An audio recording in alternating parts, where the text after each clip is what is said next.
Schumacher.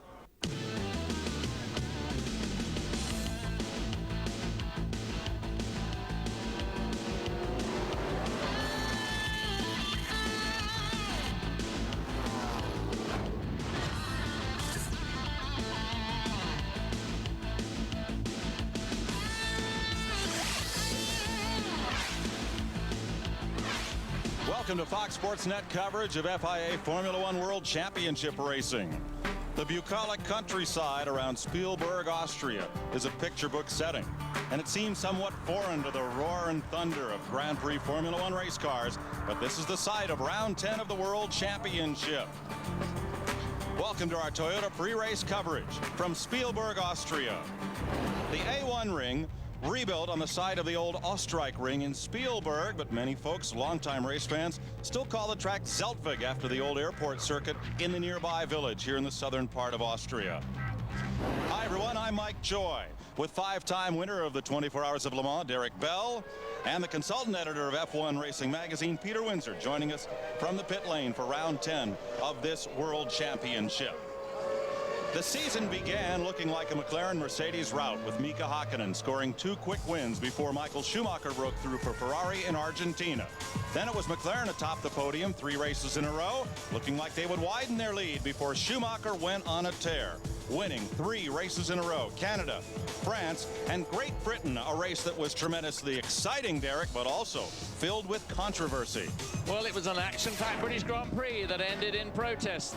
These protests will be decided in the FIA courts in Paris next few days. On lap 43, in atrocious conditions, Michael Schumacher slithered past Alexander Wurz under a yellow caution flag. If this happens in the final 12 laps of the race, the stewards at their displeasure can, in fact, just add 10 seconds to drivers' overall time. This happened 17 laps from the end. The stewards must issue that penalty within 25 minutes. Ferrari didn't get notice of that penalty until 31 minutes. Plus, it wasn't displayed on their timing board, so nobody knew what had happened. So therefore, the penalty is unenforceable. Despite knowing the correct procedure hadn't been followed, Ferrari brought in Michael Schumacher to serve his 10-second penalty on the very final lap, just to cover themselves. A very clever move, and I'm sure they'll benefit from it at the hearings. Look at what's happened to Mika Hakkinen's point lead. After round 6, he had a 22-point bulge on Schumacher, but 3 victories in succession have narrowed that gap now to just 2 points.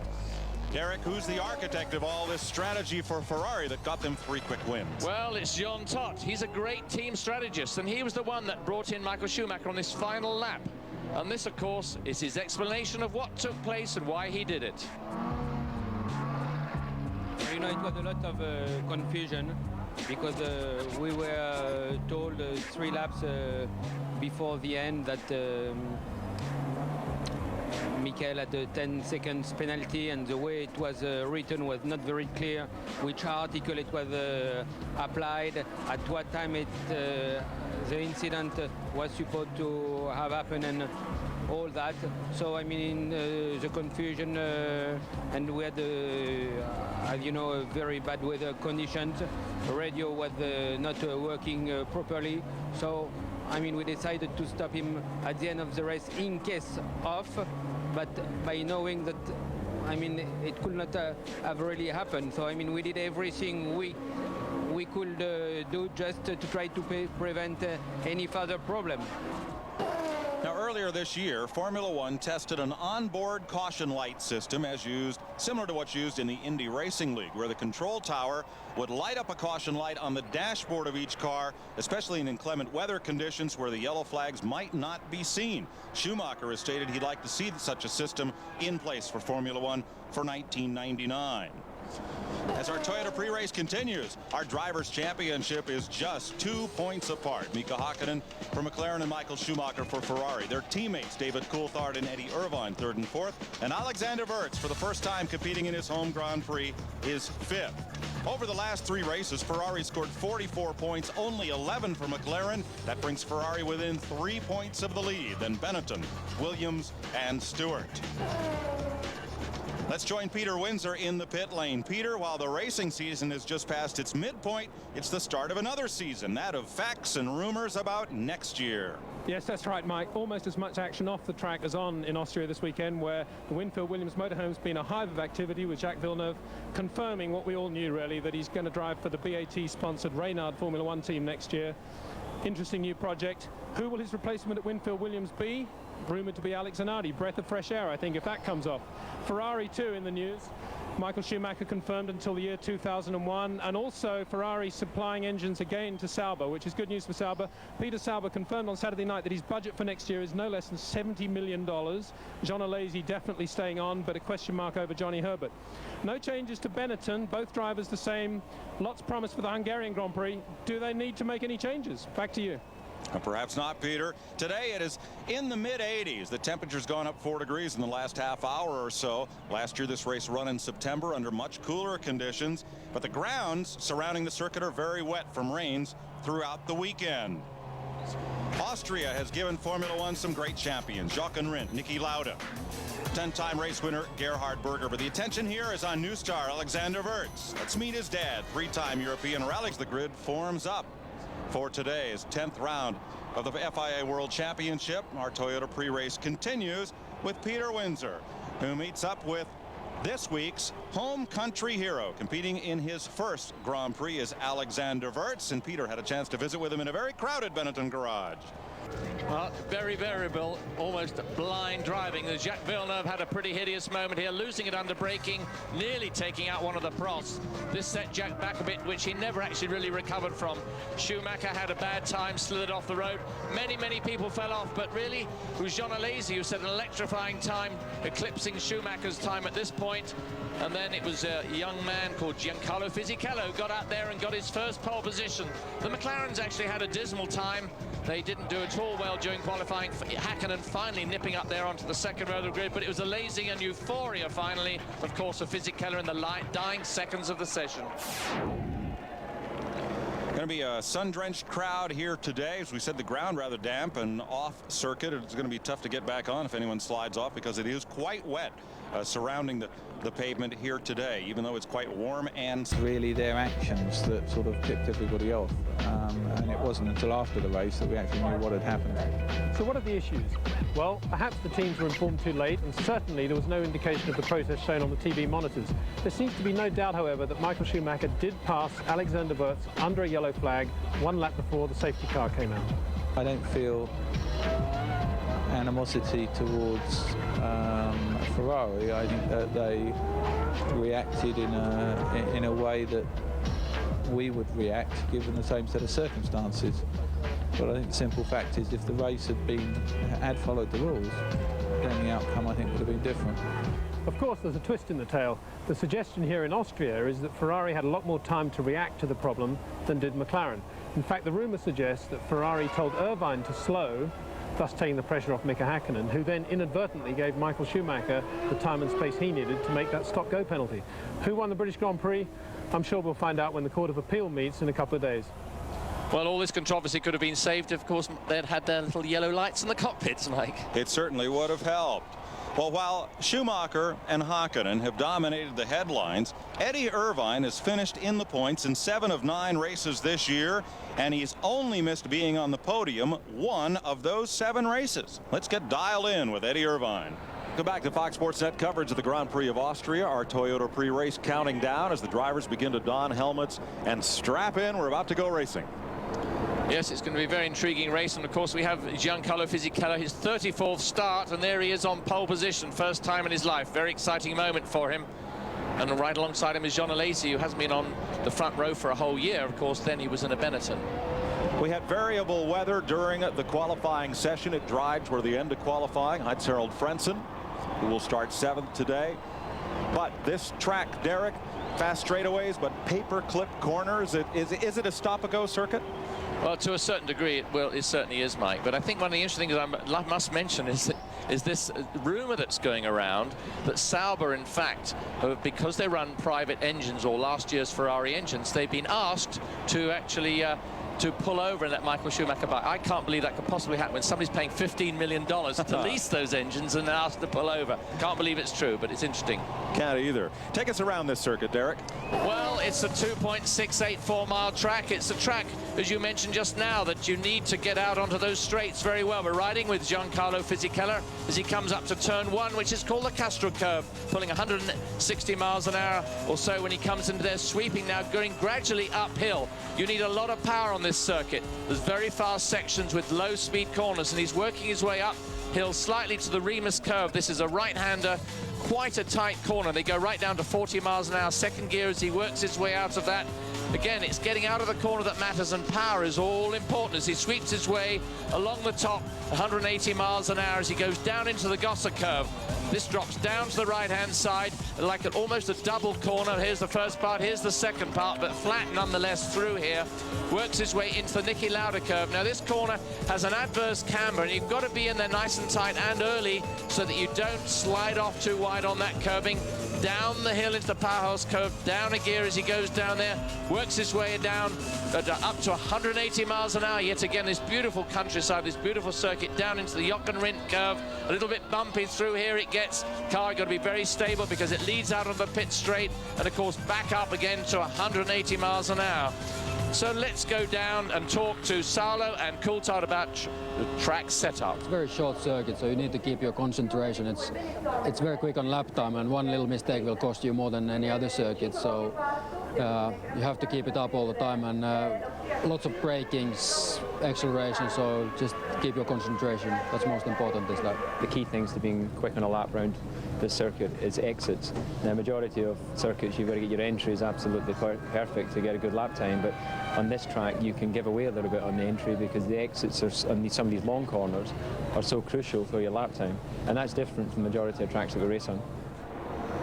Hello, there is your pole sitter, first of his career, and Jean Alesi alongside. Yeah, it's very, very exciting for Fisichella. Popped that pole position right on the very last 11 seconds of the session. First time this year that McLaren Mercedes has not been on pole. Mika Hakkinen starts third, and Schumacher just 2 points apart for the championship. Yeah, well, Michael was up there on pole along with his brother at one point, but Mika was well down, but somehow got there at the end. Rubens Barrichello, his best ever qualifying effort for Stewart, and Mika Salo in the third row. You know, Barrichello always runs very well in the Stewart Ford in the wet, and Mika Salo must be very pleasantly surprised to be up there with the hard. In the fourth row, the fastest of the Williams, that's Frentzen and Eddie Irvine's Ferrari. Yeah, well, Frentzen had a pretty poor session all weekend. Eddie Irvine must be excited to be up there, but disappointed he had the wrong tyres. The best of the Jordans is Ralf Schumacher, and for Prost, Olivier Panis. Yeah, well, I think Panis would be excited. Ralf Schumacher not so much, having already been on the front row with his brother earlier in the session.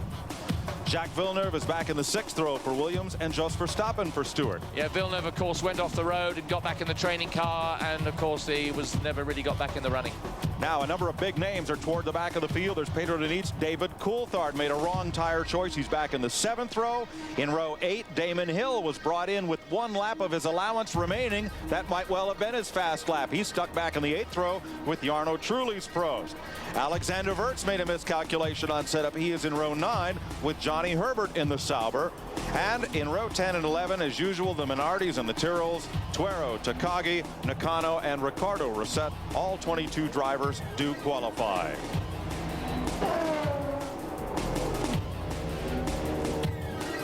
Getting set for the formation lap coming up next. You're watching Formula One racing on Fox Sports Net. Jean Alesi, the outside pole sitter, his eyes as blue as the padding in that helmet, set to go from the front row alongside Giancarlo Fisichella, who has his first pole position today. Another look at the circuit here. What's different, Derek, about this as we have a quick look at the weather? 81, 82 degrees now. Chance of rain only 20%. How does this circuit differ from the old Österreich-Ring? Well, it's so dramatic you can't believe it, and the drivers were so against it last year, but having got out on the new circuit, they went and got out the car smiling, going, it's actually not quite as bad as we thought. But the old circuit was a blinder. It was right on that same hill that you can see there, but it extended much, much more to the left-hand side of the picture as we've seen it. Beautiful fast corners. Beautiful tree-lined hillside settings. Mika Hakkinen, the point leader. Jean Alesi, the outside pole sitter. Hakkinen must be wondering just what he's got to do to get a nice or much bigger lead in this World Championship. And there's Fisichella there on first time on pole position. Look at him. What an incredible position for him on the front row. 2 points apart.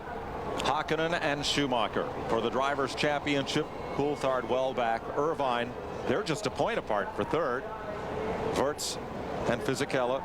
McLaren Mercedes has scored only 11 points in the last 3 races. Ferrari is close to within 3.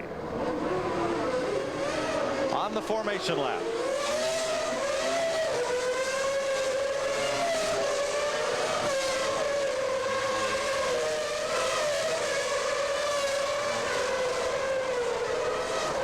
Well, Derek, tire choice today.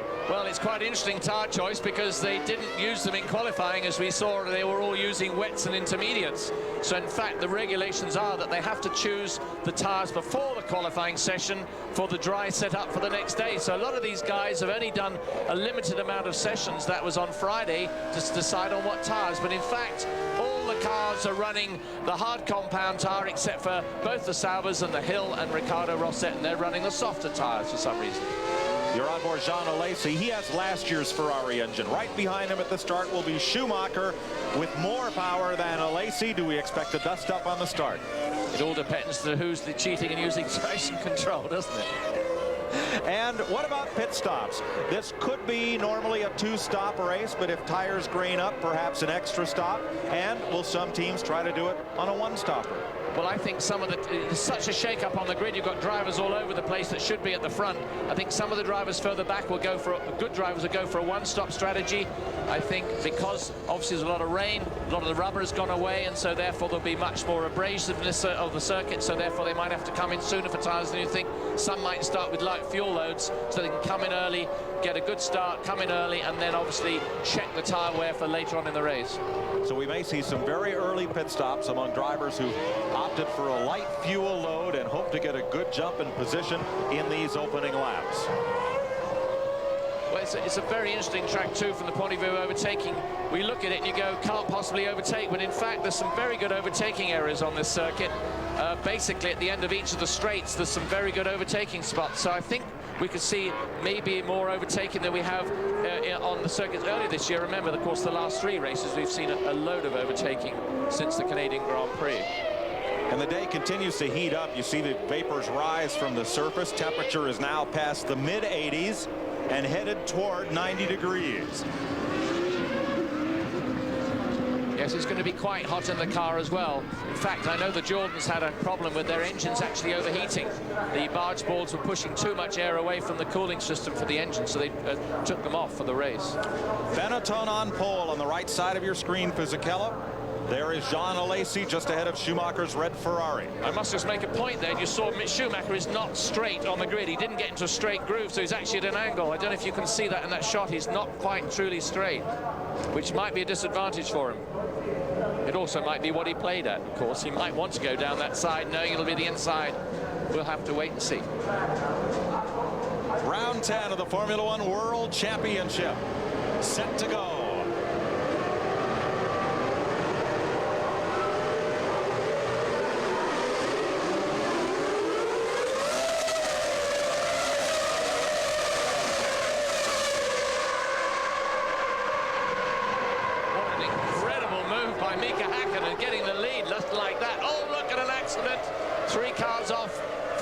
In fact, are involved, but 2 are off. One is Johnny Herbert, one of the Terrells there. And the Minardi. That's the pity. The car had run very, very well in warm-up this morning. In fact, 6th quickest this morning. And Derek, another crash. Another crash. That's one of the arrows got involved there with one of the, looks like Frentzen or maybe even Villeneuve. He's lost a tire. Oh my goodness, what absolute chaos. We said it'd be chaos in these early corners of the race because they have to brake so severely, and somebody just out-brakes, out-fumbles himself and takes somebody out. And Derek, there were yellow flags at the top of the grid. One car stalled on the grid. Well back. Mika Hakkinen has taken the lead. Schumacher is second, and the safety car will come out. Well, we better get out the way of that, boys, in case it drops.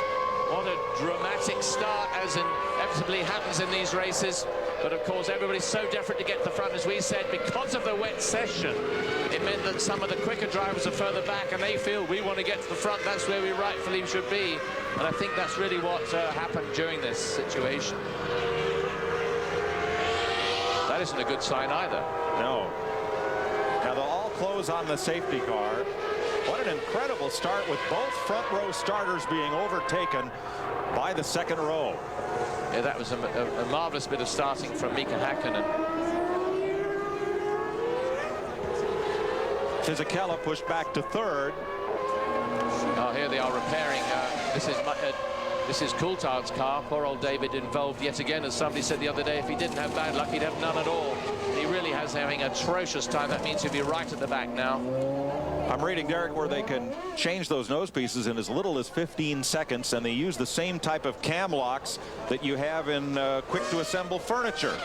Yeah, well, the quicker they can make it. Let's watch the start again, Mike. Oh, great start for Häkkinen. Look at Häkkinen just streaked through, and of course a poor start from Alesi. He certainly didn't help Michael Schumacher with that start. Irvine had a good start, but look at that amazing bit of work there. Barrichello, oh, who's going that down the inside, but amazing start from Mika Häkkinen.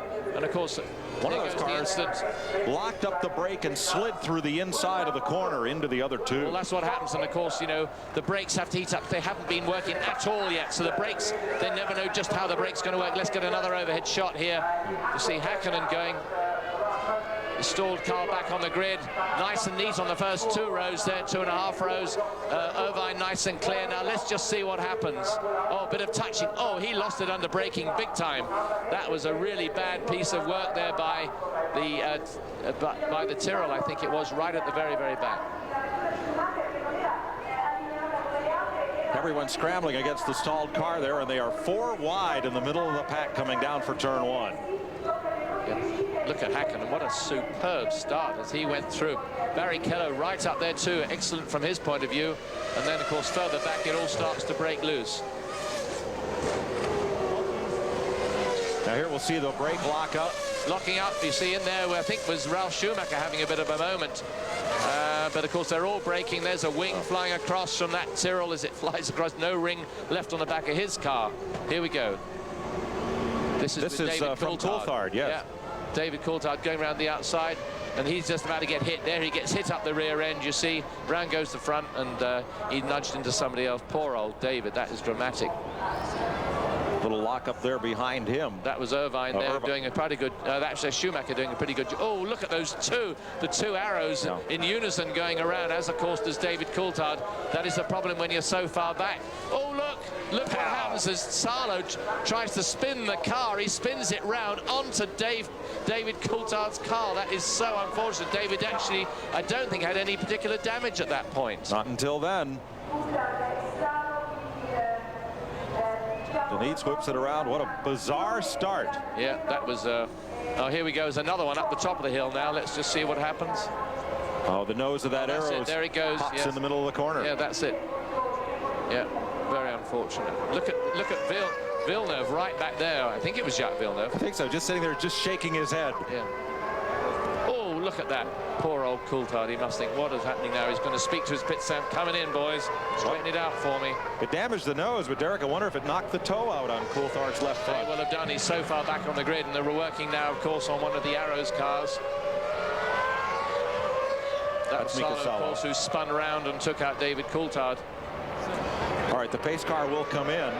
At the back of the grid, one of the Tyrrells ran out of talent, but in the middle of the grid, a lot of jostling for position with faster cars mixed among slower ones due to the wet weather and drying track qualifying. Now we'll just see who's got power and who hasn't. What's Schumacher going to do here? Not going to have a go yet, but he's going to worry and hassle poor old Mika Häkkinen. Behind him is Fisichella, and then Rubens Barrichello, and then, of course, we have John Alesi doing a great job.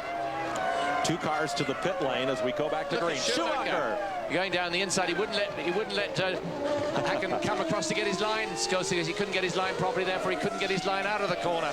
He's going to give Häkkinen a hard time. He knows he's got to be in front of him. Michael has got to dominate this race. He's down the inside again, and he's got him. Has he around the outside?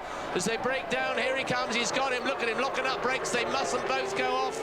Be very unfortunate. Schumacher loses 2 places. He's down to 3rd place there. A bold move, but it doesn't pay off for Schumacher. But it was a very clever bit of driving by Häkkinen and a very clever bit of driving by Schumacher, that they didn't actually lock everything up and take each other off. And a great move by Fisichella to send Schumacher sliding wide. Hakkinen, Fisichella, Schumacher, Barrichello, and Alesi. The two Jordans quite well up there. That's Alexander Burt's working his way up, but he's off the road. Took them off the road. He got bumped by one of the stewards. Yeah, Alexander in his home Grand Prix did not have a good move there. He came through on the inside and shot out wide on the exit. Went into the corner too fast, I think. Well, it looked like there was contact on exit, Derek. One of the stewards got into him. I'm sure we'll see it again just to confirm that, but I think he shot too wide in the corner, came in too fast. Look at Schumacher trying to have a look down the inside of Fisichella. You can see that Ferrari is looking good. It's looking very strong. Schumacher said it's got the power of the McLarens, but it had look at Fisichella trying to hold him off. Oh dear, this will end up out fumbling himself. He did just that, but Michael, be very careful. Fisichella, the immaturity unfortunately showed there. He tried to keep Michael out on the inside of the first corner, blew it for himself, put Schumacher back into second place. Now that was brilliant. Schumacher used the first corner of that combination to set him up, and then on exit dive underneath. Yeah, went underneath, and beautiful bit of work. And of course, Fisichella gets out on the track that isn't got quite so much adhesion, and now we'll see what Schumacher can do about Hakkinen. As I was saying, Schumacher says they got the power of more power than the McLarens, but they don't quite have the drivability of it. I can't believe how that Ford is staying up there in fourth place. That's Barrichello, the white car, fourth place, fourth on your screen. There's Hakkinen, Schumacher in red, Fisichella in blue, and there's Barrichello in white, then Alesi, and Irvine. Well, that is amazing to see that Barrichello, Stuart Ford up there. In fact, Ford is running its new Series 5 version of the V10 engine in qualifying at the British Grand Prix, and they're using it in qualifying and the race at this one. So it must be quite a step forward, because we haven't seen them so strong for a long time. A career best qualifying effort for Barrichello, and hanging right with the front runners. Eddie Irvine is up for sixth now.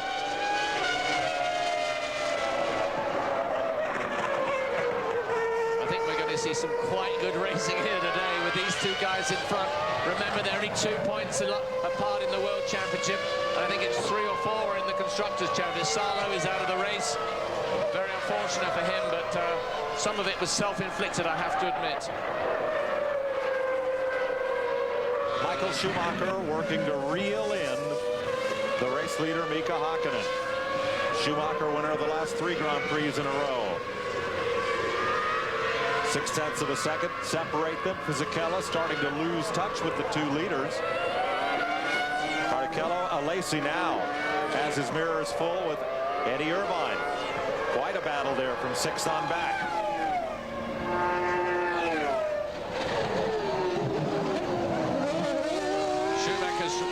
Schumacher is right behind him there. Schumacher's got the fastest lap, 1:14. Pennies, Takagi, Salo, and Denitz. Look at Schumacher going down the outside again, really working here very hard. Now he goes down the inside rather the way he did on Fisichella to try and make that move, get the driver offline. But Hakkinen had a tighter line than did Fisichella, and Schumacher's advance was stalled. Yeah, but it means that Schumacher's prepared to have a go at this guy, and he's going to do it. He wants to get out. It might be something to do with the fact Schumacher is running a lighter load of fuel. Only time will tell, but it could be that. Schumacher could leave Austria with the World Championship point lead. That's what he has planned. I wonder if he will. Well, he'll have to pass that McLaren Mercedes to do it. He doesn't seem to have the legs on the straight, but he does seem to have a lot of legs out of the corners.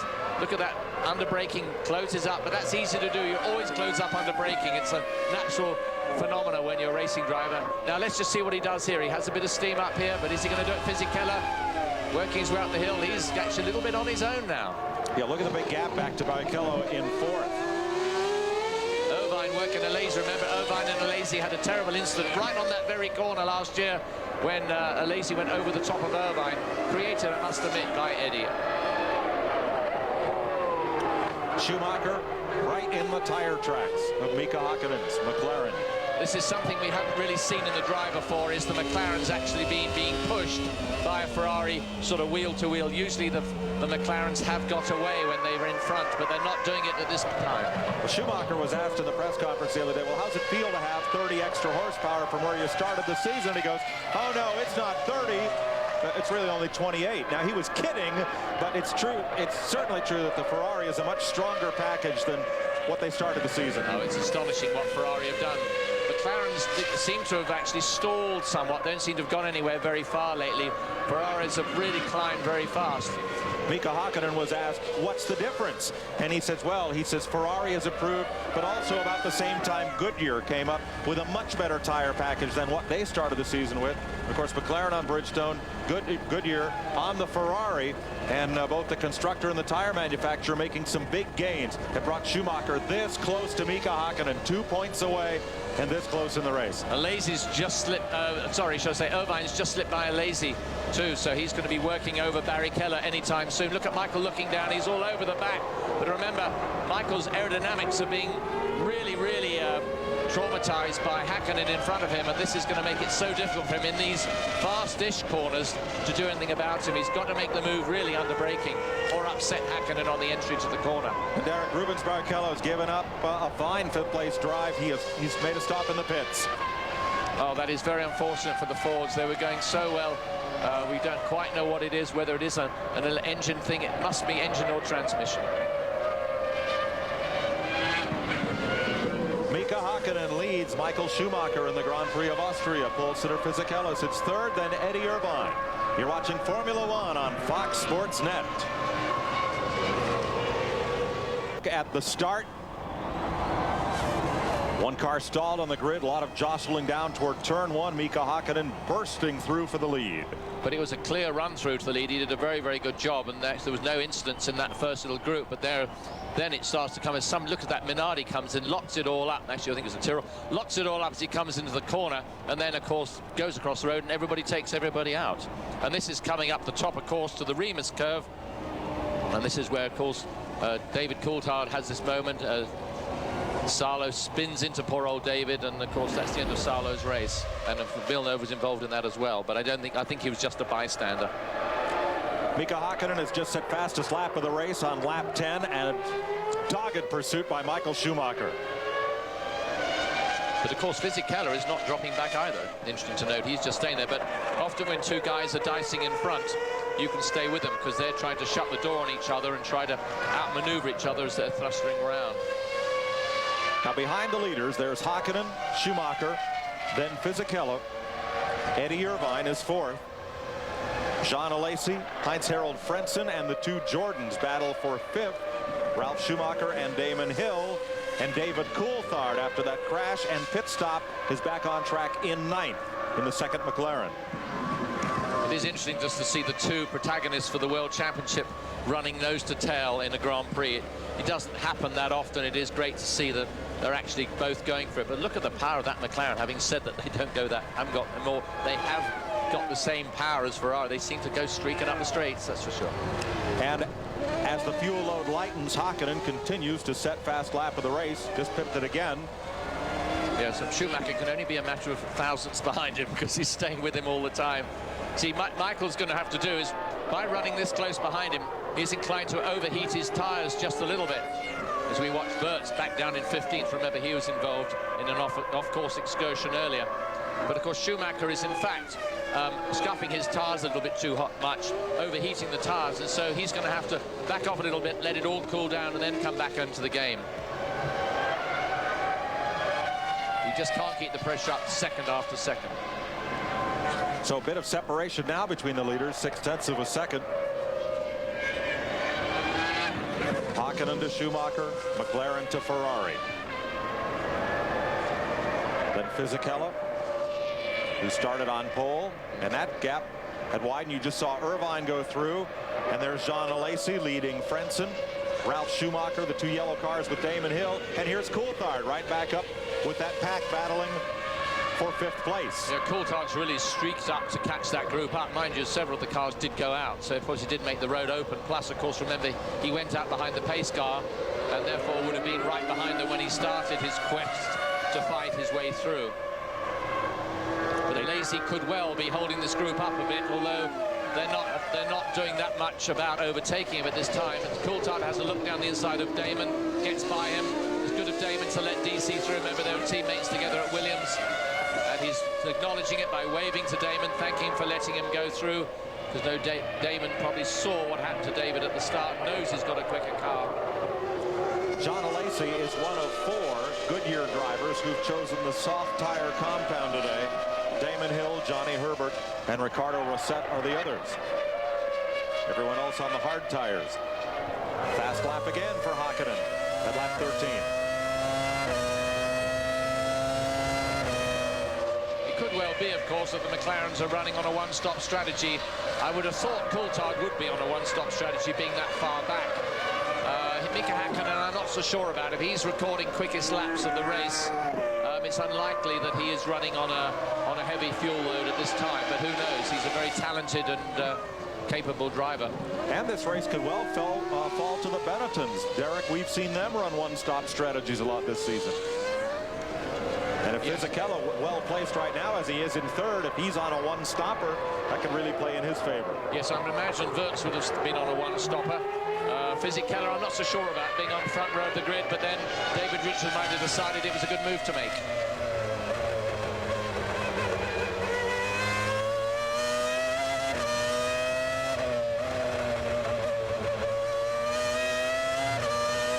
A braking problem took Rubens Barrichello out of the race while running in the top 5. The latest retiree.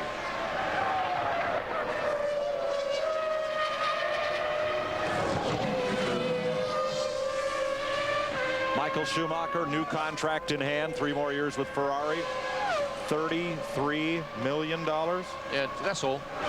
That's in fact double the budget that Minardi had for the whole year. It's quite amazing.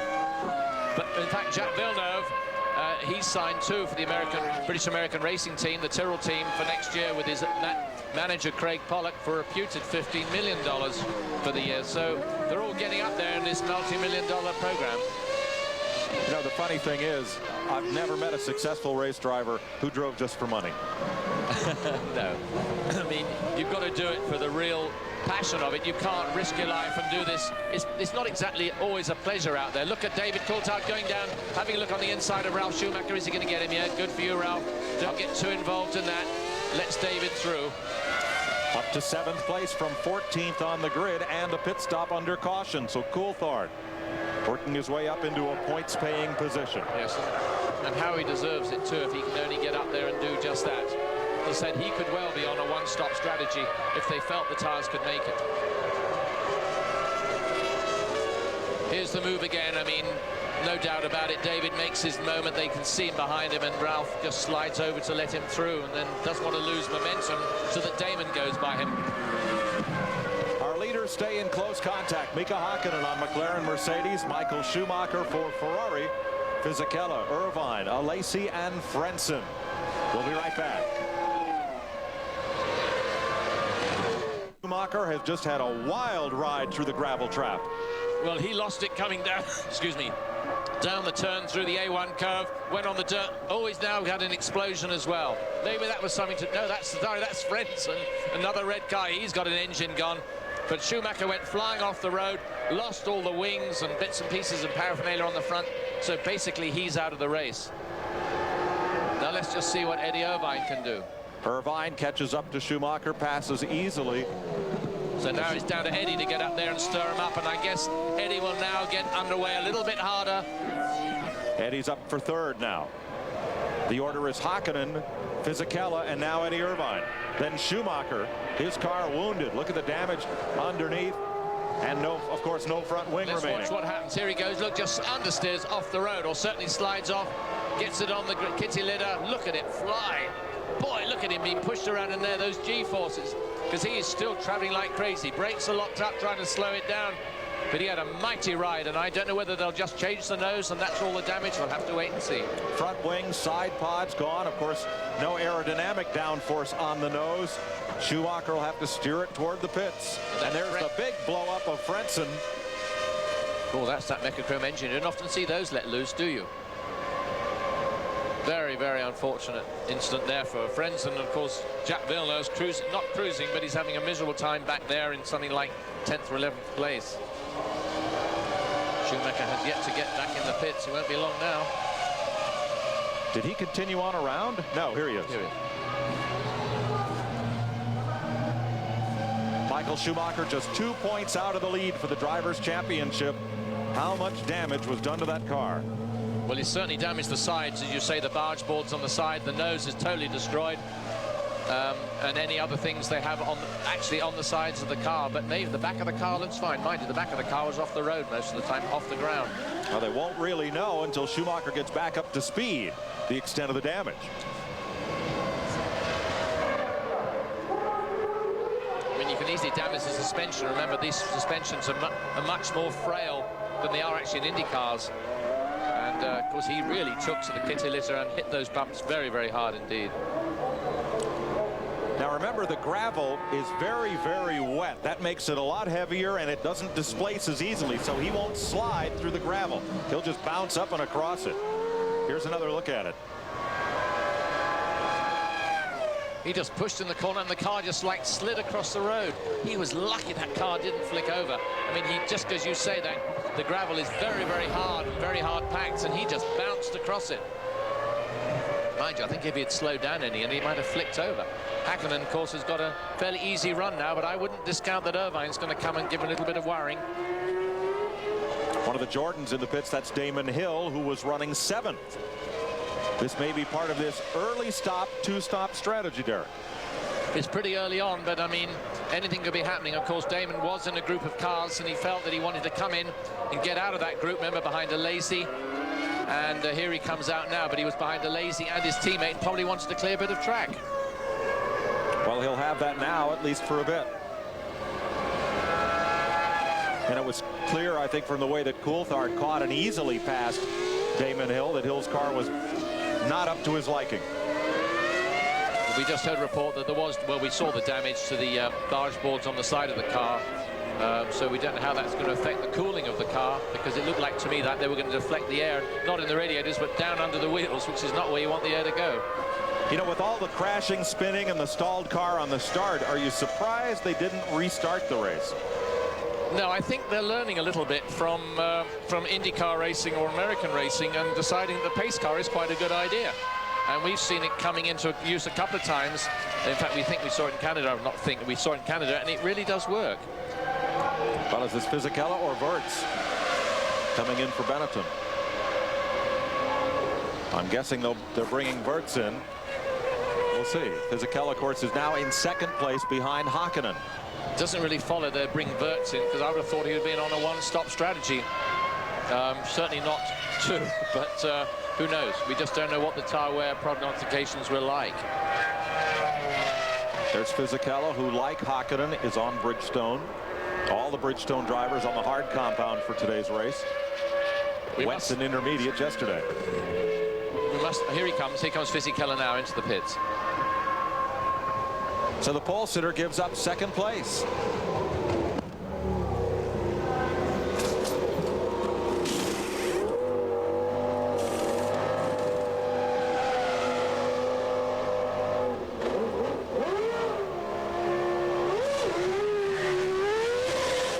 Actually in about 8.5 seconds from the time the jack dropped and Fisichella came down the pit lane. There's Coulthard going through.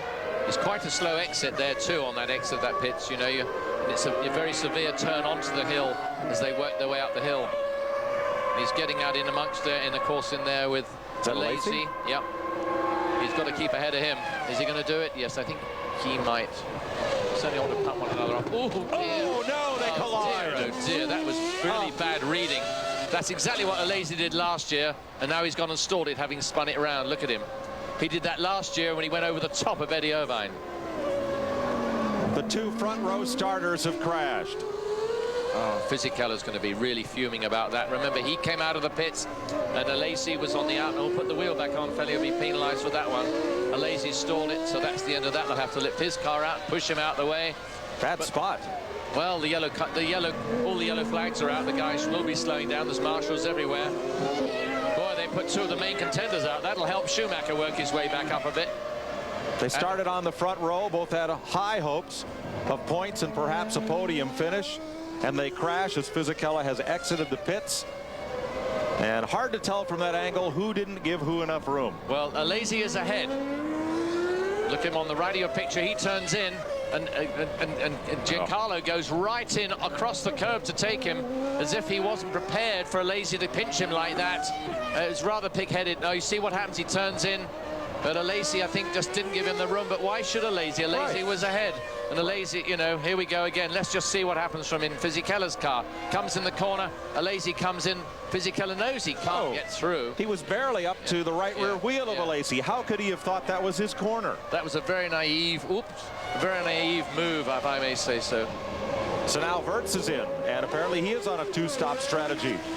Well, Wirtz will certainly benefit from this, because half the cars in front of him are out of the race. They got to do something with that car. They can't get neutral. You see, Alesi couldn't very well leave it in neutral, in a gear rather, because it would have rolled back down the hill. So they've had to find it for themselves. So Eddie Irvine now moves up to second place. And look at David Coulthard, who was in one of the early incidences, had his nose knocked askew by Mika Salo, finds himself in third place. And truly in fifth. That's the highest we've seen a Prost run for a while. Is it July or is it Christmas? But I'm very pleased for David Coulthard. He needed that. He needed some luck. He's had such dismal luck so far this year. So McLaren Mercedes finds himself running first and third in what has been a very bizarre beginning to the Austrian Grand Prix. There's Mika Hakkinen.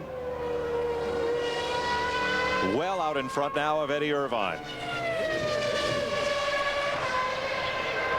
Schumacher's crashed. The pole sitter Fisichella has crashed with the outside pole sitter Alesi. Be easier to list the drivers who've not crashed. There aren't too many of them. It's a shorter list. And there's the gap, 17.8 seconds from first to second.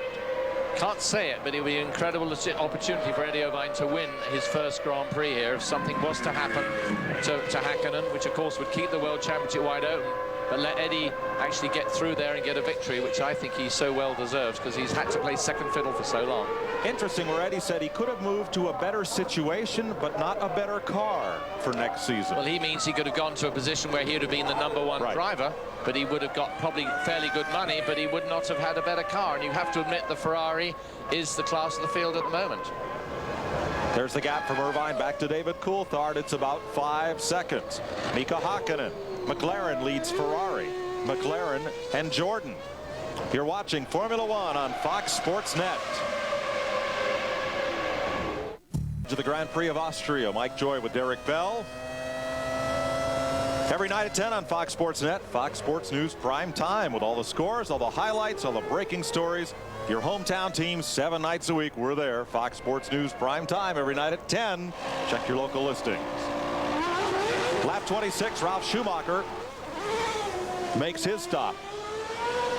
Falls off the top 5. He was 4th. Also, Jos Verstappen stopped at lap 25 while we were away. Yeah, Ralph, I hope he had a good pit stop there, got out cleanly, because he really needed to get some good result here. He had a super run at the British Grand Prix, proving he can keep it on the road in the most diabolical conditions. And here he is doing another good job again, keeping out of trouble and working his way up to 4th place. Of course, he'll have dropped back a bit with that pit stop.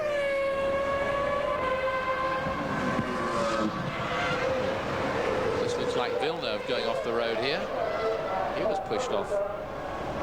He just slid out wide on that downhill section coming out of the Jochen Rindt curve, out on the marbles by looked like one of the arrows in front of him. Not at all good move for Jacques. I don't think he intended to be there. Somebody just slid out onto him, pushed him out. It seems like when you're offline, it's very, very slippery. But again, Derek, the gravel, due to all the rains here this weekend, first off, it's very unforgiving. The drivers are really bouncing through it. But also, it's not trapping the cars in the gravel, so some of them have been able to drive through it and get back to the pits. But look at the attrition already. 8 cars from 22 out of the race. Yes, and this lets Mika Hakkinen cruise on his own way. Ferrari getting ready for Irvine, presumably to come in to refuel. He's been had quite a long run, remember. Schumacher came in when he had obviously his damage, and he refueled at that point, so he won't be in for a while yet. Now Schumacher was in at lap 18. Will he have to stop again? I'm sure he will, unless of course he was on a one-stop strategy and they just refueled him anyway because he happened to be in the pit, so they did an early one on him. But I would have thought he will come in again. Eddie Irvine to the pit lane. This will move the McLarens to first and second. Well, Irvine was having Coulthard all over the back of him. Coulthard was up to within 2 or 3 seconds of Irvine as he came in. Pretty darn close. Good stop for a full load of fuel, 8.6 seconds. Eddie Irvine looking for victory number 1.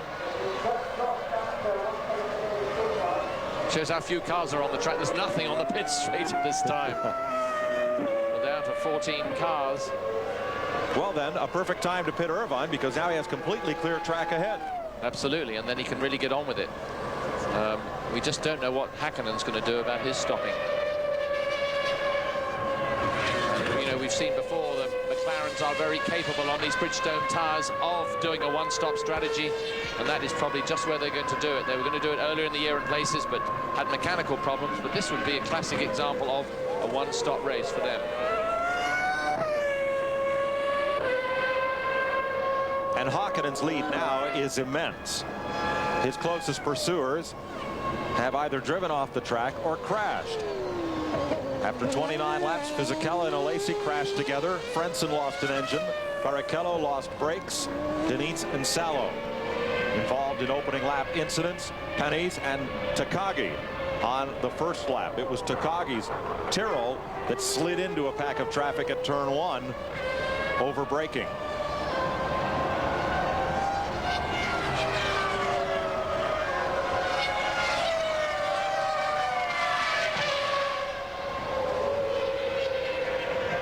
Johnny Herbert leads a pack of traffic. Michael Schumacher is in 9th place.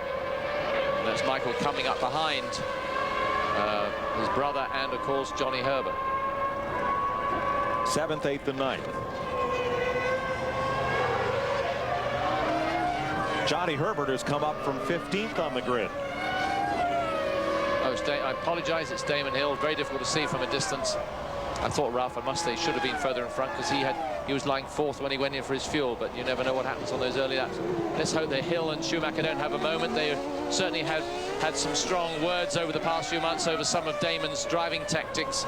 Irvine had the same comments to make about him at the British when he weaved all over the road and has said some very unkind things, even if they were fairly correct about his move. Here we go. Watch Schumacher slip by Damon. Damon is not giving him any problems whatsoever. Don't think he dared, because I think he was probably under a little bit of observation by the stewards as well, because he did make some pretty dorky moves in the Canadian Grand Prix and some awful ones in the British, so he's playing a good one. Look at Coulthard, fastest lap, 1:12.87. Shows he is winding up there, whereas obviously Häkkinen is consolidating in the front. David is all but charging. And that's nice for David, because it shows that his 14th qualifying position was certainly not indicative of his or the car's performance. It was simply a wrong choice in the lateness of the qualifying session when the wet track began to dry up. He has 24 seconds on Eddie Irvine. Good battle for 5th between Trulli and Villeneuve.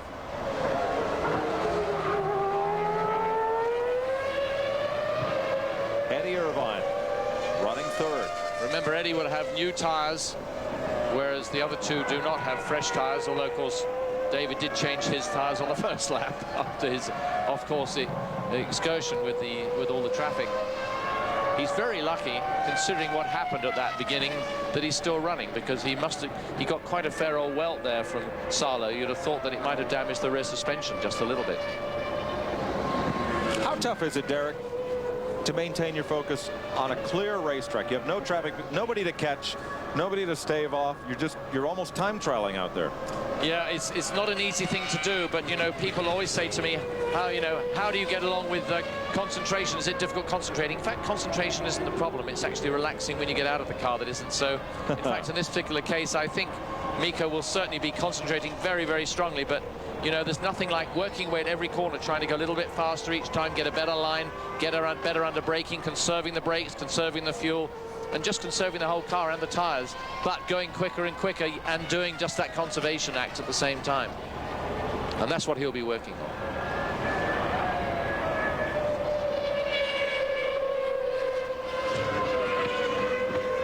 Wirtz up the back of Verstappen, giving him a fairly hard time. Alexander hasn't exactly shone yet today, but, you know, it's his first Grand Prix, a lot of these circuits, and he has quite a lot to learn still.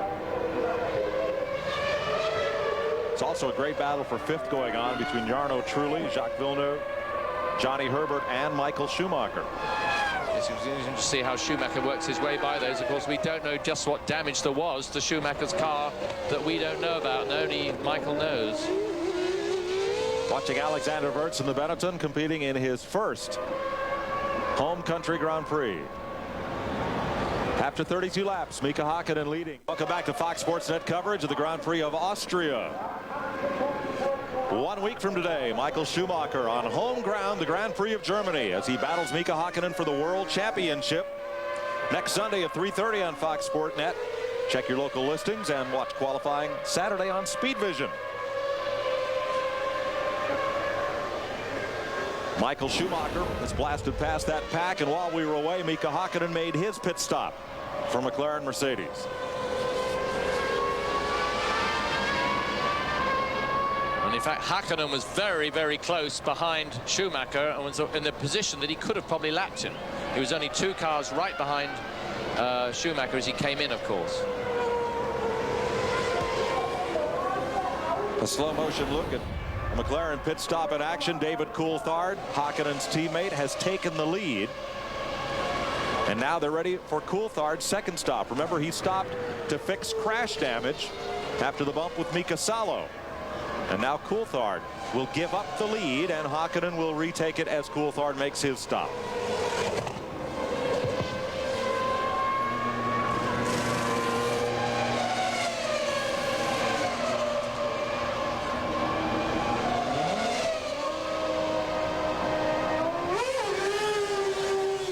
Second stop.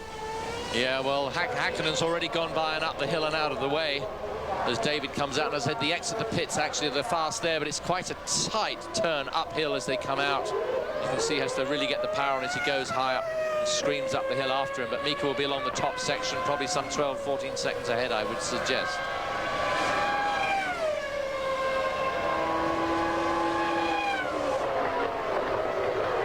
So Mika Hakkinen goes back to the lead.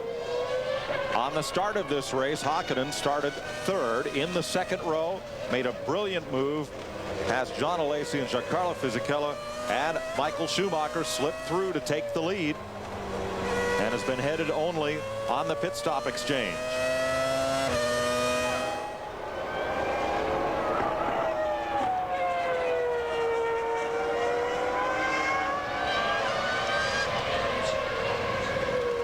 So Mika Hakkinen leads his teammate David Coulthard.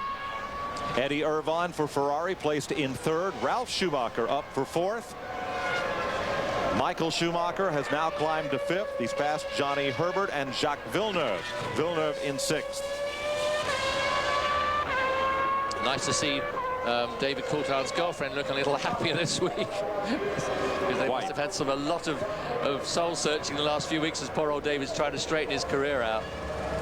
Derek, at the top of the day, with Hakkinen starting third and Coulthard 14th, I would not have bet a penny on McLaren's running 1-2 at midpoint. No, well, of course, it was all due to that incident on the first lap, which David was involved with, of all things. He managed to come out of it with a new nose cone and right up behind the pace car, so he didn't lose too much from it.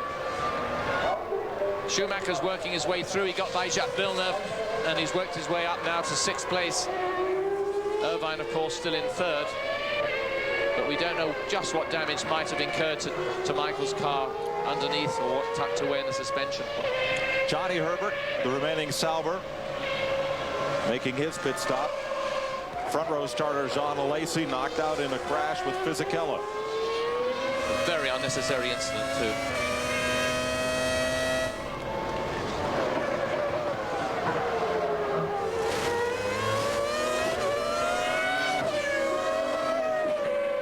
So behind Mika Hakkinen there, of course, you've got Alexander Wirtz, who's probably having a little lesson on how to drive around the A1 ring. There he is in the blue Benetton. Alexander had a pretty poor weekend, chose the wrong tyres yesterday, and put them on the intermediates on a little bit too late in the session. They need to get warm before they really work in the wet, and he didn't get enough laps on them, and it meant that he really started well down the grid, which was very unfortunate for him. Bert started 17th, right next to the man in his mirrors, Johnny Herbert. Well, Herbert had the same sort of situation. He was out, he slowed down to let a lazy go by, was on a flying lap, and let his tyres get too cool, and never got them back up to temperature again in the wet.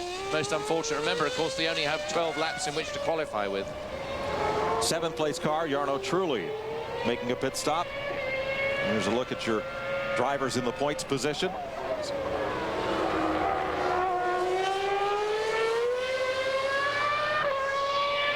Good stop for Trulli, under 10 seconds. Yes, the Prosts have had a dismal year this year. It's just right. So now everyone has made a pit stop with the exception of the reigning world champion, Jacques Villeneuve. Interesting, though. Very interesting. Yeah, I was just saying, the Prost seems to be running a little bit better today. There's been a lot of discussion whether Peugeot will stay with them after the end of next year unless some results are forthcoming. Not good for poor old Alain Prost, who's trying to make his way as a team owner. Not quite as easy as you think. Much easier being a race driver. Same's true in this country, Derek. We've got a number of ex-drivers now, team owners, who have the shingle out, looking for someone to pony up a pot of cash and get them out of the car owner business. That's a lot of headaches, not a lot of rewards. Wirtz is hanging in there with Häkkinen. Of course, remember, Häkkinen should be pressing on. He's only 14 seconds ahead of Coulthard, but Wirtz is right behind him, which must be getting the Austrians a little bit of a buzz, because it's the fastest we've seen Alexander racing or driving this weekend. And he's there not letting the world champion possibly to be get away from him. And we'll keep an eye on Eddie Irvine, too, because he's 8 seconds back. I love that shot. 8 seconds back of Coulthard in 3rd place.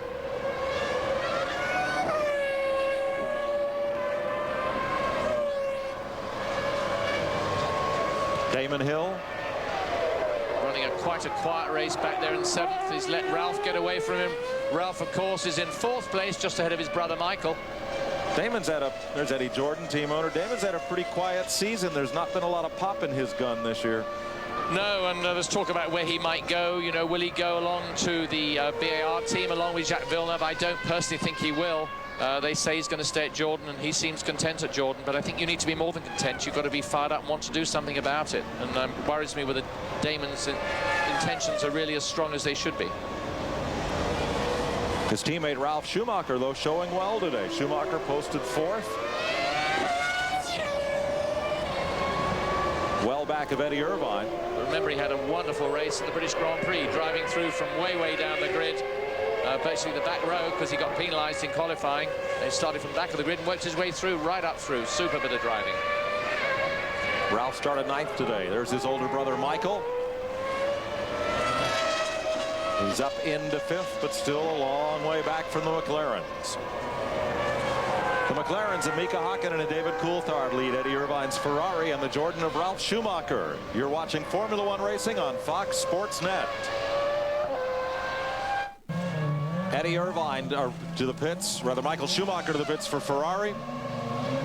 You're watching Fox Sports Net coverage of the Grand Prix of Austria. Second stop of the day for Schumacher, who was in with damage at lap 18.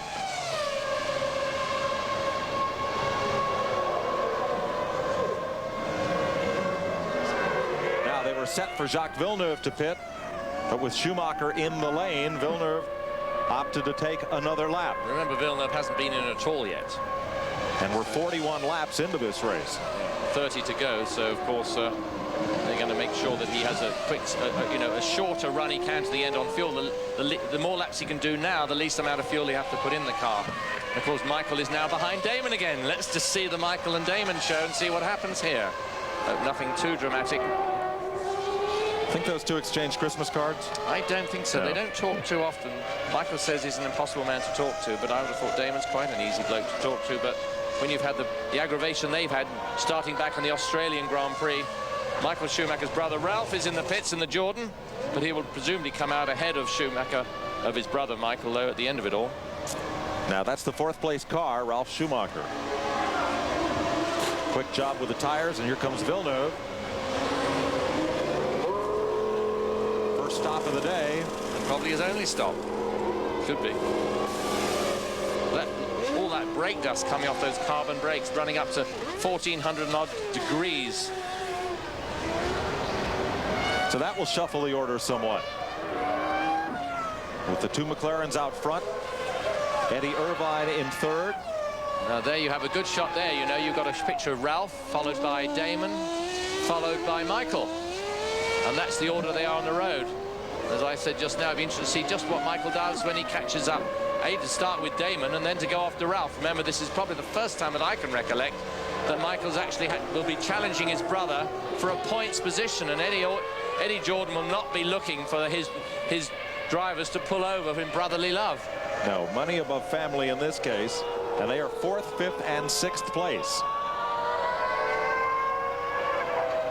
The attrition has been high today in Austria. Fisichella crashed with John Alesi. Barrichello with brakes. Mika Salo crashed. Heinz-Harald Frentzen, engine. Olivier Panis, crash. Pedro Diniz, Takagi, Tuero, spins and crashes. Look at Alexander Wirtz. He's staying right there with Mika Häkkinen all the way, matching lap for lap. It seems to be Schumacher that has been clipping in the quickest laps of late. What's David Coulthard up to? We'll have to just wait and see. Alexander Wirtz shadowing the race leader and having a strong outing here in his first home country Grand Prix. Battle rages on for 4th. Damon Hill and the Schumachers. You can bet all those Austrian eyes are watching their local hero out there behind Häkkinen. It would be lovely to see Wirtz actually go past Häkkinen and get back onto the lead lap. Now there's a telling signboard. That's Coulthard's signboard, and it shows that he's 4.2 seconds ahead of Eddie Irvine. So Irvine is reeling in Coulthard. Yeah, he certainly is. Coulthard lacked 16 seconds to race leader Mika Häkkinen. And in fact, he's about 1 second behind as we go into this shot here as they go through this corner. Here they come now. Look, that 4 seconds has gone down to zilch as they come through 0.7 of a second. So Eddie is certainly on a roll, and one wonders whether maybe David Coulthard's car isn't running as well on this fresh set of tires. Or was it damaged in the crash earlier? Damon Hill will pit. Well, let's say Michael happened to overtake Damon, that's for sure. Damon was in at lap 19, and here he is back for his second and final stop of the day.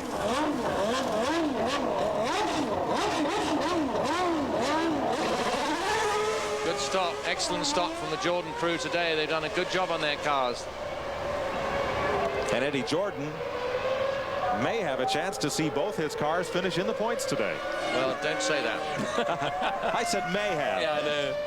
May have. It kind of sounds like mayhem, which is what has been the story of the Jordan season thus far.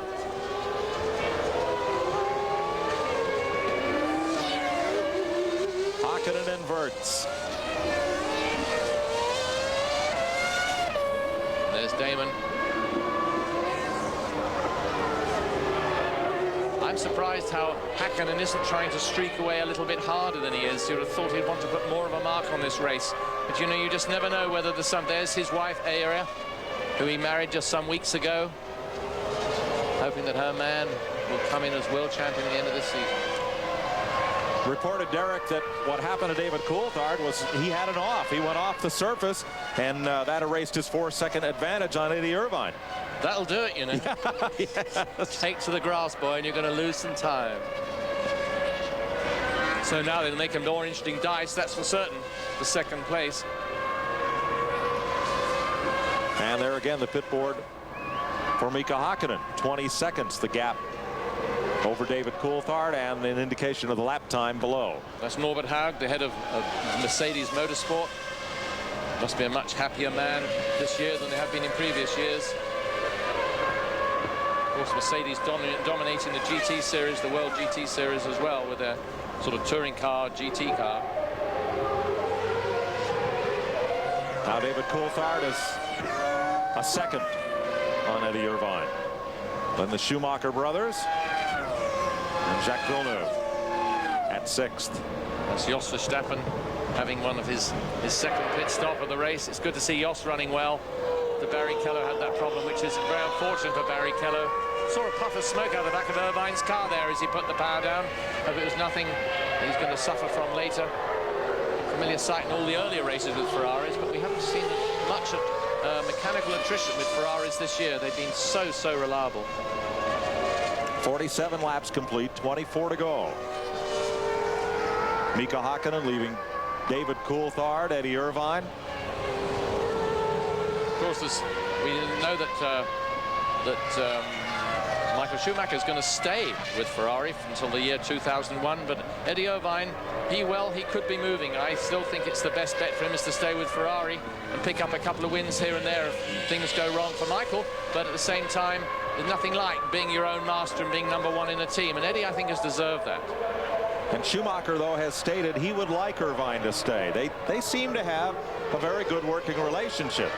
And as we talked earlier, would it be to advantage for Irvine to be #1 in a team whose cars are not as competitive as Ferrari? If you went to somebody like Williams, of course, in 2 years' time, they'll have the BMW engine, as we saw earlier with Gerhard Berger's position there as director of motorsport. You know, if he went there, well, of course, in 2 years' time, who knows, maybe the car would be just right and very competitive. You just saw Alesi's car parked there on the grass. I've noticed it before, and I mentioned a very dangerous place to leave that car. I'm surprised they didn't move it.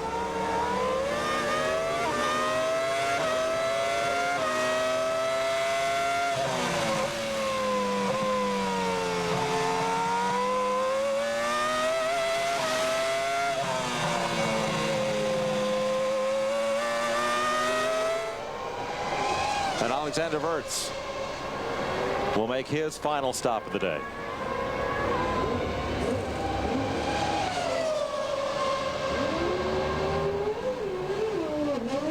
Eight seconds. He'll have 23 laps to run. That noise is the rev limiter as he goes up pit road to keep him at 70 miles an hour, if you're wondering. There's Eddie Irvine in red trying to catch up David Coulthard for second place. You're watching Formula One racing on Fox Sports Net. Welcome back to Fox Sports Net coverage of the Austrian Grand Prix. The brothers Schumacher getting close there. Fox Sports News prime time is every night at 10. All the scores, all the highlights, all the breaking stories covering your hometown team 7 nights a week. We are there with Fox Sports News prime time every night at 10. Check your local listings. Ralf Schumacher in the yellow Jordan, Michael Schumacher in the red Ferrari.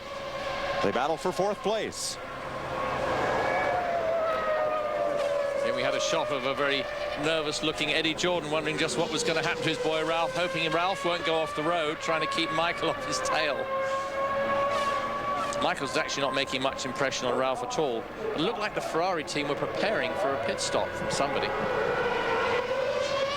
Well, Schumacher's been in twice. Eddie Irvine has been in only once.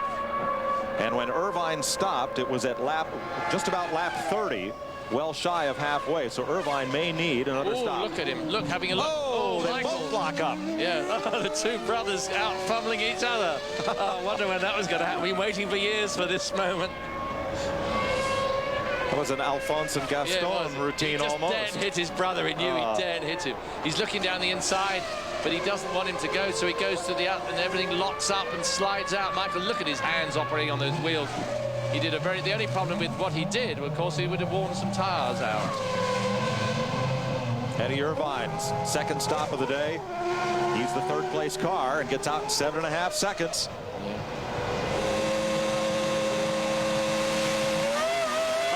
The rev limiter kicks out, and off he goes when the rev limiter pulls him. Wow.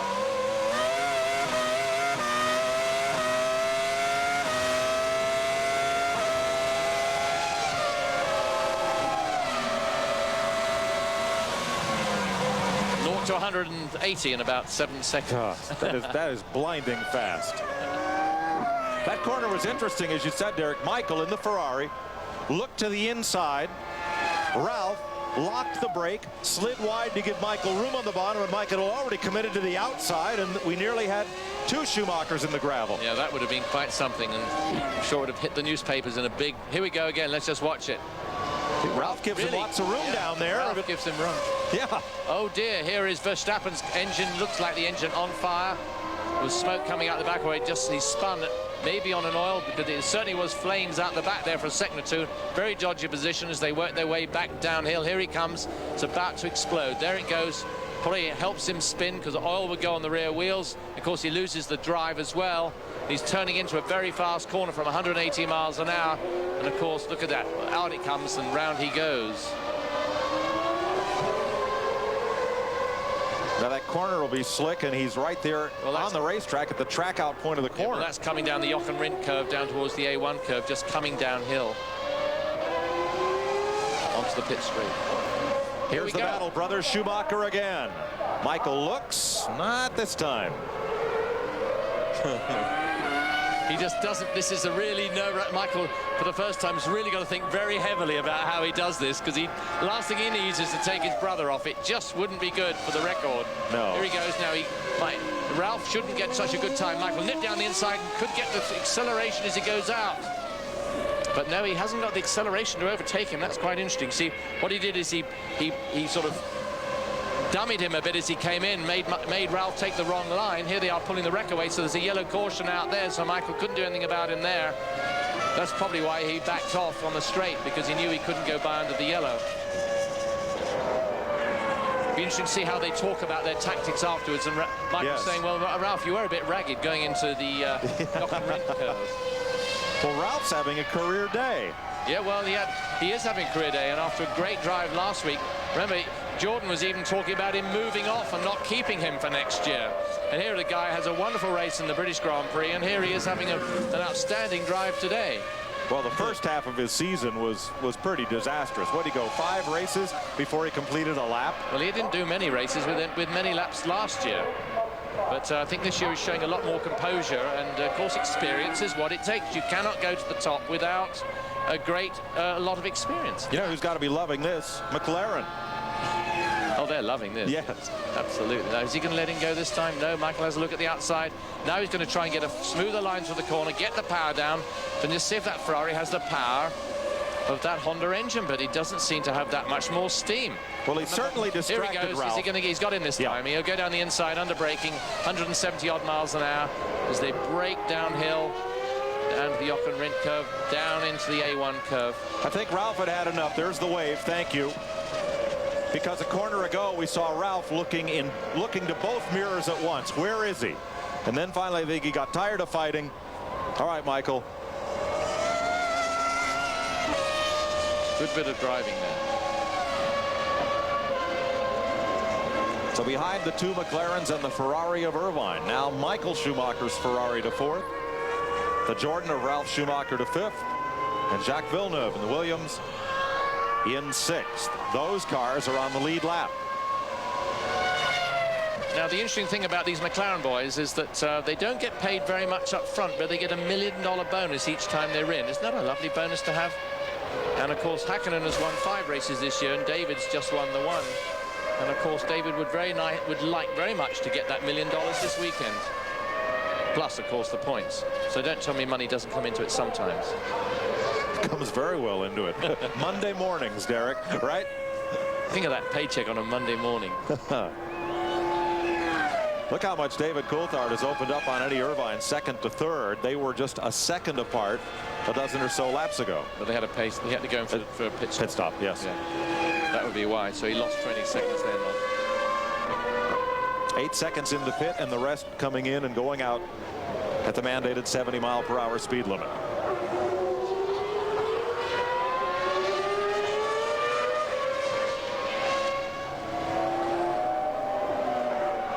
I just can't believe the way those cars at the beginning just fell out. They all had those incidents. I mean, Alesi had it made to have a good race, so did Fisichella, and they both, well, certainly Fisichella did not drive very intelligently with that one move, and that wasn't necessary, and put them both out of the race.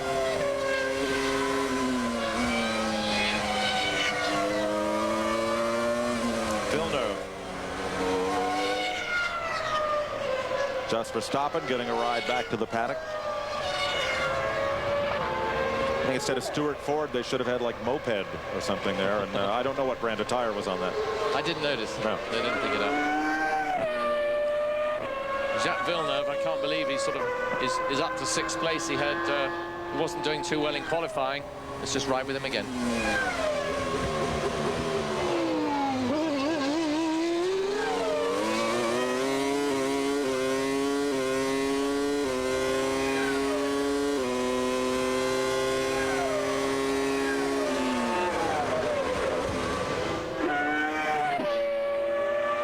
The drivers at Williams not at all happy with the Williams car, and they don't feel that it'll be any much good next year. But remember, the year after, they will, of course, in the year 2000, will have the BMW engines. But both Frentzen and Villeneuve most dissatisfied, really, with the whole program. Saw Villeneuve really fighting the wheel on corner exit there, fighting for grip.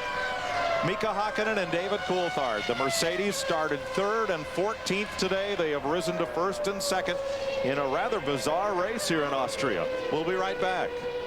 Welcome back to Fox Sports Net coverage of the Grand Prix of Austria. Mike Joy with Derek Bell, watching Jacques Villeneuve trying to score a championship point for Williams. Next week, Schumacher's home track. Michael and Ralph, the Grand Prix of Germany, Sunday, August 2nd, 3:30 p.m. Check your local listings for the Grand Prix of Germany on Fox Sports Net. Mika Hakkinen's 2-point lead over Michael Schumacher in the Drivers' Championship would expand to 9 if these positions hold. And David Coulthard would pick up 6 points for second and eat into that gap. Still, he would be 21 points behind Schumacher for second place. Johnny Herbert there in the Sauber. 6 cars on the lead lap. Hakkinen, Coulthard, Irvine, and Schumacher. 2 McLarens, 2 Ferraris. Ralph Schumacher's Jordan and Jacques Villeneuve in the Williams. Of the first 7 starters of this race, only 2 are still running. Hakkinen, the leader, who started 3rd, and Michael Schumacher, who started 4th. Coming into today's race, Hakkinen with just a 2-point lead on Schumacher. Many felt that Schumacher, on the strength of 3 straight victories, might take the point lead. It appears not to be.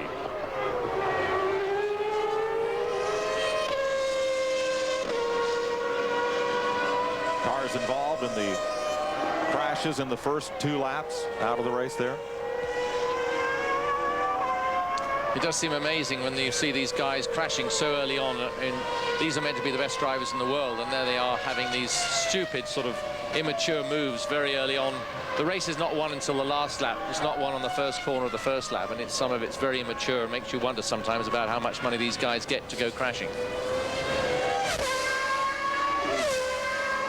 Coming into today's race, 4 drivers had scored points in 7 of the 9 races. Hakkinen, Schumacher, Irvine, and Alexander Wurz.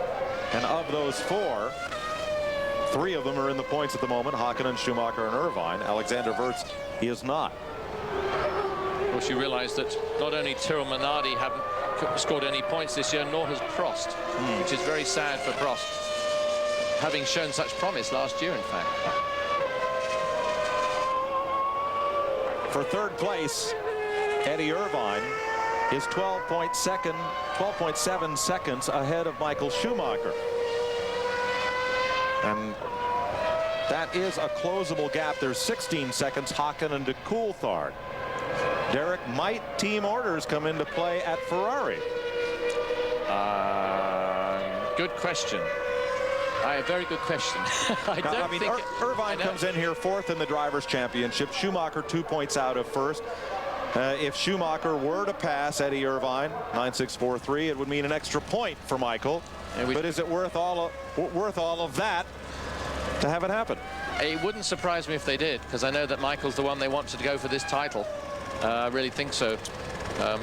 Yeah, it's an interesting question, Mike, and that's one I hadn't thought about. In fact, as far as we see Coulthard and Hakkinen going here concerned, in fact, they're retaining their position. They've been 15, 16 seconds apart for some while now, so there's not much movement there. But on the other hand, Eddie Irvine's had a clean race. He's posted 3rd, and you know, should rightly be rewarded with that position. Absolutely, and he should be on the podium yet again, and it would be very disappointing for him, I think, for his fans, if he was robbed of that by tactics. Eddie Irvine has finished in the points in 7 of the 9 races this year, and in 6 of those, Irvine has been on the podium. Häkkinen's and Schumacher's finishes so far have been on the podium. Michael Schumacher has closed the gap to his Ferrari teammate Irvine, down now to 8.1 seconds. Well, I know that Eddie will not hold. You can see them on the road there. Here comes one of them now. Now that'll be Schumacher. Hard to believe that after all that bouncing and banging around in the gravel, that Schumacher's car is faster than Irvine's at this stage of the race. I'm absolutely amazed because he's lost some of the aerodynamics on the side. We know that for sure, which must be upsetting it. The rear of the car really damaged those. You can see them all twisted after the incident. And the fact that he can still pull Irvine in is a testament to the guy's driving ability. And I think if he does continue to catch up Irvine, then I feel they might ask him to move over. Here the cars a lap down. Hill, Herbert, Wirtz, then Trulli, Nakano, and Rosette. Signboard out for Eddie Irvine. Fox Sports Net coverage of Formula One racing continues after this. Welcome back to Austria. Mike Joy with Derek Bell. Incredibly, Michael Schumacher is the fastest car on the racetrack. His last lap, 1 minute 13.55 seconds. And look how he has closed down the gap on his teammate, third place Eddie Irvine. There are the two Ferraris. And they ain't 2.8 seconds now. It's more like 1.8. So I think you may well have been right, because Eddie Irvine's laps have been in the 1:16 area under 6 laps to go. And as you said just now, would they possibly think of slowing him down? And they obviously have done, without a doubt. And it's a bit galling for Eddie, having said he'd stay at Ferrari, but, you know, it makes you wonder. He's probably wishing he had said, well, maybe I should go to a team where I'm a #1. But I tell you what, there's nothing like being a driver at Ferrari, whatever you like to say, and be there and be in a strong period at Ferrari is something that you'll never forget for the rest of your life. You drove there, Derek. Was it intimidating to drive for Ferrari? Oh, yes, most definitely. I mean, you're driving for a legend. You're driving for a piece of history. And it's the most amazing thing. Every time you sit in that car with a prancing horse on the steering wheel, you're thinking about being part of racing history. Without Ferrari, there would be no Formula One, not in the terms that we know it now, that's for sure. With his new contract, Michael Schumacher will become the longest tenured Ferrari Formula One driver in history. He's had 3 years there. He's just signed for what is at least another 3. And now he's looking to displace teammate Eddie Irvine from the victory podium. Yes, I mean, he's going to probably, is he going to take him up probably at the top of the hill? He certainly won't do anything very silly about it. Here he goes. Eddie, no, not yet. Michael having a look, saying, Eddie, I'm ready when you are. I'm sure Eddie's not ready at all. No. At any point in this game. But this is the price he has to pay. But they do have the most amazingly good relationship at Ferrari. Actually, only this week is the first time I've heard Eddie actually airing his views about the fact that he certainly is a #2, and he's sort of ready to say, I've had enough of it.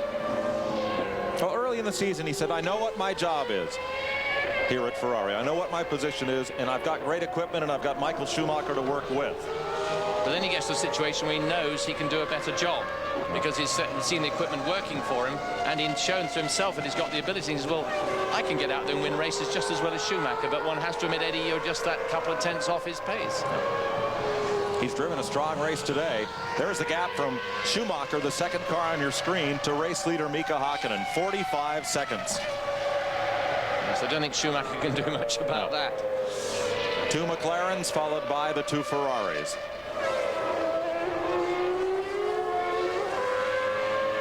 Michael will get in this time, I think, coming down into the Castrol curve. Yes, here he goes. No, he's not going this time either. I'd be interested in Irvine's last couple of lap times. He was easy to catch, but he's not been easy to pass. Here goes Schumacher. He's got him up the hill now, going up into Remus curve. It's where Michael's made passes before. In fact, it's where he tried his brother and went off. In fact, went very wide. Locking it up a little bit. Eddie's not giving up much. He'd love Michael, of course, to spin off the road, and then he could get his podium finish, but Eddie's had to give up that 3rd position. No podium at the moment for him this weekend, unless something unusual happens in the next 4 laps. There's the pass. Schumacher, little inside front wheel brake lockup, nothing untoward, and Irvine giving enough room so as not to lose so much of his own momentum. It's incredible that Schumacher is the fastest car on the racetrack now. Let's go back to lap 17 and show you what happened when Schumacher was in 2nd place chasing Mika Häkkinen. Yes, Audi went over the curb. Look at him fly. Lands on that. How that right front suspension didn't get damaged more, I'll never know. Ploughing down into all that gravel. Really monumental exit off the road, but somehow didn't damage the car more than we've seen. Just a little bit of nose. And now he's the fastest car in the race. David Coulthard was involved in an early accident. Had, we thought, perhaps the left front toe end knocked out, the wing damaged. And he has come back for a second place. Done a superb job. I mean, David's really has been the driver of the race without a doubt. Outstanding piece of work. Just shows that when the pressure's on, these guys do not let it get on top of them. They keep their head down. I mean, David could so easily have gone absolutely wild and tried to throw the car off the road in desperation, but he hasn't. He's kept his head. He's proving just that he does have this astoundingly good ability, but Hakkinen just seems to have the luck as well. Now, to be fair, Coulthard did have the advantage of the caution car being on the circuit for him to stop and make repairs, so he was able to stay on the lead lap. But then he stormed from 9th place up through to 2nd. Well, all he needs is a damn good car, and that's what he's had, and he's been able to push his way through. Done a superb job. 2 laps to go in Austria. See that bump just there? That really affected the cars in the wet in qualifying yesterday. See, really the car was getting very nervous as they came through that turn. As they come down through the Jochen Rindt curve over that brow. That's part of the old circuit. Next week, the Grand Prix of Germany. Michael Schumacher comes home to try to pick up his 5th win of the season. Well, he certainly owes Eddie Irvine quite a lot, this guy Schumacher, yes. and I hope by the end of the year somehow he'll get a repayment. Not too obvious a one, though I remember where Ayrton Senna gave Gerhard Berger a victory by pulling over and let him win the Grand Prix, but I hope Eddie gets a win somewhere along the line that he really deserves. And Ralf Schumacher has a good result in store for today. Battled his brother rather spectacularly for 4th place for several laps. Pulled away from his teammate. Damon Hill done a superb job for 2 races in a row. And actually, I think has come of age very much the last 2 weeks, last 2 races. I would agree. I think after about 4 races in the season, I would have questioned his future in Formula One, but he has really come on strong. The thing is, everybody's expecting him to do so much because they expected him to do what Michael was doing now. They forget that he's got less experience. He needs those years in between. He's going to be a job to catch it up. So Ralf Schumacher, I think, doing a superb job for Jordan. Jordan's will be very, very happy with the result today. I wonder what lucky charms hang in the McLaren pit. Yes, well, they have been blessed today. Well, I know Hakkinen used to have a frog in his cockpit, but the mechanics, when he had so much bad luck, they threw it out. Then he went and bought another one and stuck it back in. I don't know if he still got it in there. That was last year.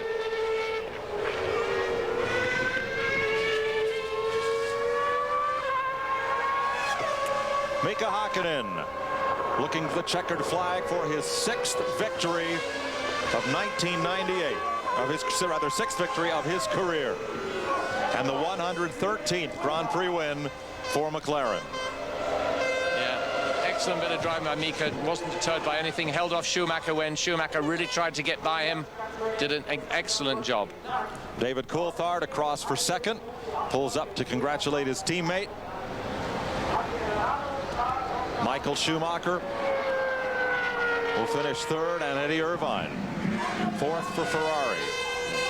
Michael will be a very frustrated man as he goes up to the winner's podium today, knowing it was his fault that he went off the road. Just pushed too hard.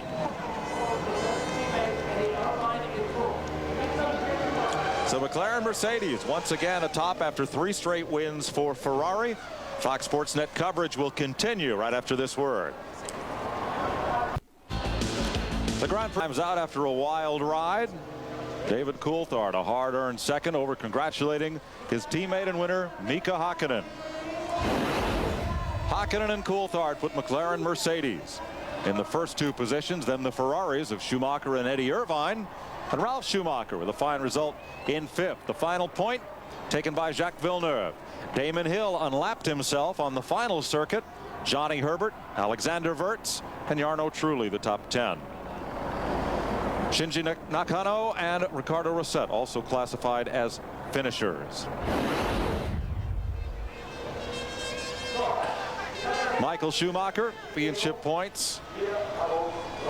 Hakkinen now 8 points ahead of Schumacher. Coulthard picks up 6 today. Eddie Irvine, Alexander Wurz, and Giancarlo Fisichella. McLaren Mercedes now moves 12 points ahead of Ferrari, then Benetton, Williams, and Stewart.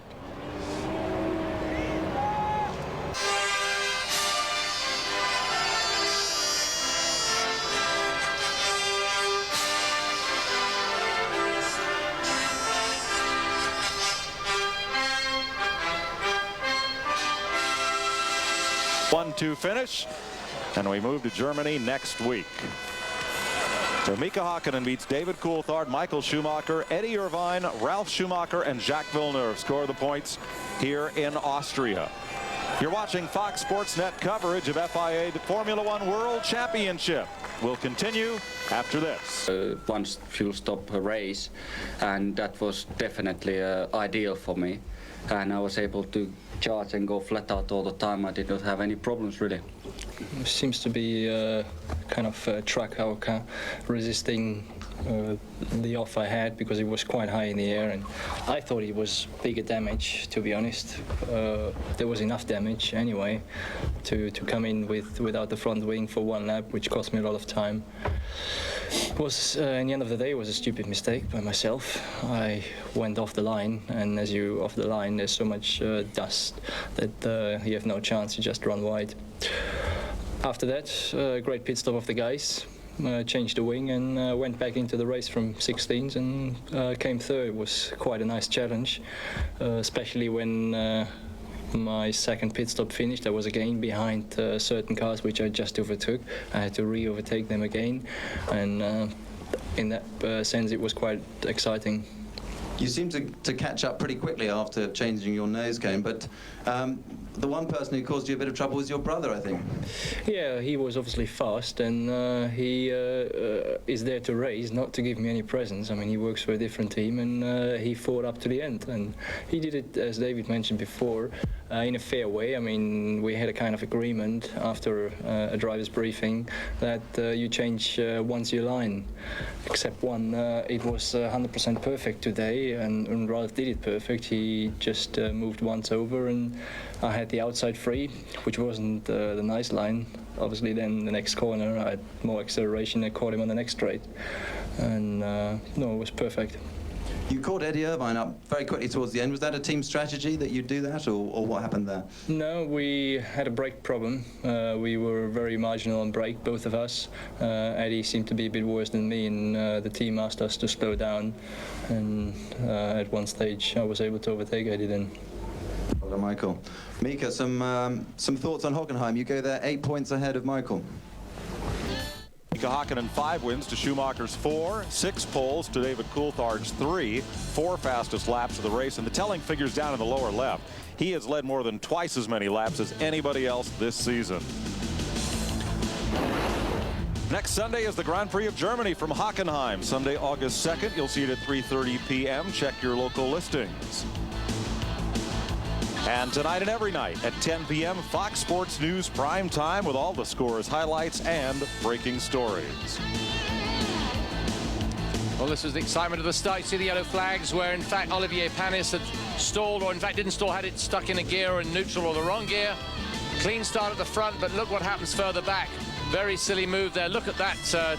Tyrrell come flying through, just takes everybody off, and of course here's David Coulthard at turn 2. He thinks he's clear on the outside, starting in a lurid 14th position, but no, he gets tapped up the rear side by one of the 2 arrows. Round he goes, and that's it. Unfortunately, it was only very little damage to him until Mika Salo decided to spin it, and then he damaged the front of David's car and took the wing off. David had to start course then behind a pace car, but it was to his benefit. Michael Schumacher makes the pass for 3rd place on Eddie Irvine to finish behind the 2 McLarens. And with the McLarens and the Ferraris very close in capability, Hockenheim should be a great show. You'll see it next Sunday here on Fox Sports Net. For Derek Bell and Peter Windsor, I'm Mike Joy. So long from Austria.